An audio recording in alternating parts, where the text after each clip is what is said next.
اعوذ باللہ من الشیطان الرجیم بسم اللہ الرحمن الرحیم۔ اللہ تبارک و تعالیٰ کے نام سے شروع جو بڑا مہربان اور نہایت رحم کرنے والا ہے۔ پیارے دوستو، دنیا کی تاریخ میں بہت سے ایسے بادشاہ اور فرعون گزرے ہیں جن کے پاس مال و دولت کے بے شمار انبار تھے، لیکن جب بات کی جائے قارون کے خزانے کی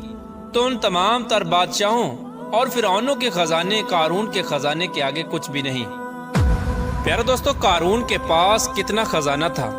اس کا اندازہ اس بات سے لگایا جا سکتا ہے کہ آج کے دور میں تمام دنیا کے مال و دولت اور تمام خزانوں کو جمع کیا جائے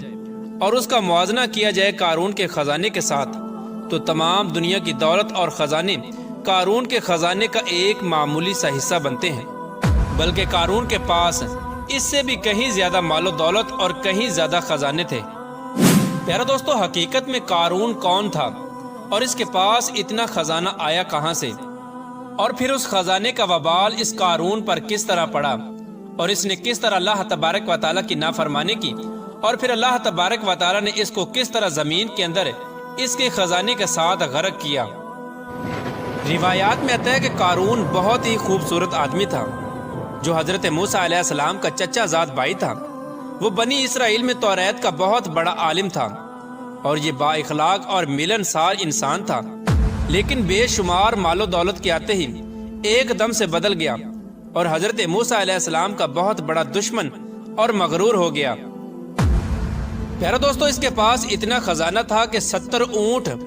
اس کے خزانے کی چابیاں لے کر چلا کرتے تھے۔ بعض روایات میں آتا ہے کہ قارون لوگوں کو سود پر مال دیا کرتا تھا جس کے بدلے میں وہ لوگوں سے 2 گنا وصول کیا کرتا تھا۔ اس طرح آہستہ آہستہ یوں ہی وقت گزرتا گیا اور اس کے پاس کثیر تعداد میں مال و دولت جمع ہو گیا اور یہ مصر کا امیر ترین شخص بن گیا۔ ادھر جب اللہ تبارک و تعالیٰ نے زکوٰۃ کا حکم نازل کیا تو حضرت موسیٰ علیہ السلام نے اس کو زکوٰۃ دینے کا کہا، تو اس وقت اس نے حضرت موسیٰ علیہ السلام کے روبرو یہ عہد کر لیا کہ وہ اپنے تمام خزانوں میں سے 1000واں حصہ زکوٰۃ کا نکالا کرے گا، مگر جب اس نے مال کا حساب لگایا تو یہ ایک بہت بڑی رقم بنتی تھی۔ یہ دیکھ کر قارون پر ایک دم سے لالچ اور کنجوسی کا بھوت سوار ہو گیا اور نہ صرف خود اس نے زکوٰۃ کا انکار کر دیا بلکہ بنی اسرائیل کے لوگوں کو بھی بہکانے لگا اور بنی اسرائیل کے لوگوں کو کہنے لگا کہ حضرت موسیٰ علیہ السلام زکوٰۃ کے بہانے سے تم لوگوں کا مال ہتھیانا چاہتے ہیں اور تمہارے مال و دولت پر قبضہ کرنا چاہتے ہیں۔ اس طرح اس بدبخت نے بنی اسرائیل کے لوگوں کو حضرت موسیٰ علیہ السلام کے خلاف بھڑکانا شروع کر دیا، یہاں تک کہ حضرت موسیٰ علیہ السلام سے لوگوں کو دور کرنے کے لیے اس بدبخت نے یہ چال بھی چلی کہ ایک عورت کو بہت زیادہ مال و دولت دے کر اس بات پر آمادہ کیا کہ وہ حضرت موسیٰ علیہ السلام پر بدکاری کا الزام لگائے۔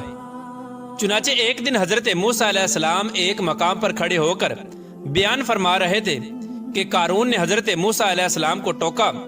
اور حضرت موسیٰ علیہ السلام سے کہنے لگا کہ آپ نے فلاں عورت کے ساتھ بدکاری کی ہے۔ تو اس وقت حضرت موسیٰ علیہ السلام نے ارشاد فرمایا کہ اس عورت کو میرے سامنے لاؤ۔ چنانچہ اس عورت کو حضرت موسیٰ علیہ السلام کی بارگاہ میں بلایا گیا تو حضرت موسیٰ علیہ السلام نے ارشاد فرمایا کہ اے عورت، تجھے اس پاک ذات کی قسم جس نے بنی اسرائیل کے لیے دریا سے 2 رستے بنا دیے اور بنی اسرائیل والوں کو عافیت اور سلامتی کے ساتھ دریا سے پار نکالا اور فرعون سے نجات بخشی، سچ سچ بتا کہ واقعہ کیا ہے۔ حضرت موسیٰ علیہ السلام کے جلال سے عورت کانپنے لگی اور اس نے بھرے مجمع میں صاف صاف کہہ دیا کہ اے اللہ تبارک و تعالیٰ کے نبی، مجھے قارون نے کثیر دولت دے کر آپ پر بہتان لگانے کے لیے آمادہ کیا ہے۔ اس وقت حضرت موسیٰ علیہ السلام کی آنکھوں میں آنسو آ گئے اور آپ اللہ تبارک و تعالیٰ کی بارگاہ میں سجدہ شکر کے لیے گر گئے اور یہ دعا مانگنے لگے، یا رب العالمین، قارون پر اپنا قہر و غضب نازل فرما۔ اس دعا کے بعد حضرت موسیٰ علیہ السلام نے بڑے مجمع میں یہ ارشاد فرمایا کہ جو کوئی قارون کا ساتھی ہے وہ قارون کے ساتھ کھڑا رہے اور جو میرا ساتھی ہے وہ قارون سے جدا ہو جائے۔ چنانچہ اس وقت 2 افراد کے سوا تمام بنی اسرائیل والے قارون سے الگ ہو گئے۔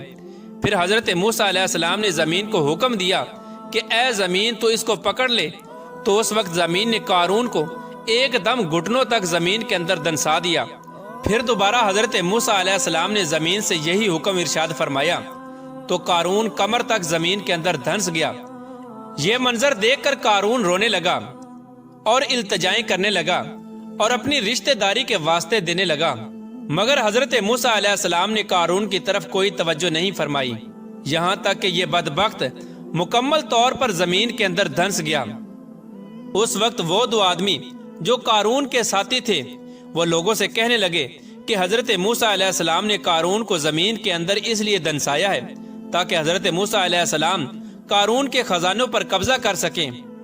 تو اس وقت حضرت موسیٰ علیہ السلام نے اللہ تبارک و تعالیٰ کی بارگاہ میں یہ دعا کی کہ قارون کا مکان اور خزانہ بھی زمین کے اندر دنسا دیا جائے۔ تو اللہ تبارک و تعالیٰ کے حکم سے قارون کا مکان اور خزانہ بھی زمین کے اندر دنسا دیا گیا اور قارون کا سب کچھ زمین کے اندر غرق ہو گیا۔ جس طرح کہ اللہ تبارک و تعالیٰ قرآن پاک میں ارشاد فرماتا ہے، اور جو بخل کرتے ہیں اس چیز میں جو اللہ تبارک و تعالیٰ نے انہیں اپنے فضل سے دی، ہرگز اسے اپنے لیے اچھا نہ سمجھیں بلکہ وہ ان کے لیے برا ہے۔ ان قریب وہ جس میں بخل کیا کرتے تھے قیامت کے دن ان کے گلے کا طوق ہوگا، اور اللہ ہی وارث ہے زمین اور آسمانوں کا، اور اللہ تبارک و تعالیٰ تمہارے کاموں سے خبردار ہے۔ میرے دوستو، اس طرح قارون نے اللہ تبارک و تعالیٰ کے حکم کی نافرمانی کی اور زکوٰۃ دینے سے انکار کیا اور حضرت موسیٰ علیہ السلام کی شان میں گستاخی کی، تو اللہ تبارک و تعالیٰ نے اس کو زمین کے اندر غرق کر دیا اور دنیا کے لیے عبرت کا نشان بنا دیا۔ اللہ تبارک و تعالیٰ سے دعا ہے کہ اللہ تبارک و تعالیٰ اپنے تمام احکامات پر عمل کرتے ہوئے زندگی گزارنے کی توفیق عطا فرمائے اور حضور صلی اللہ تعالیٰ علیہ وآلہ وسلم کی غلامی کے اندر جینا مرنا نصیب فرمائے۔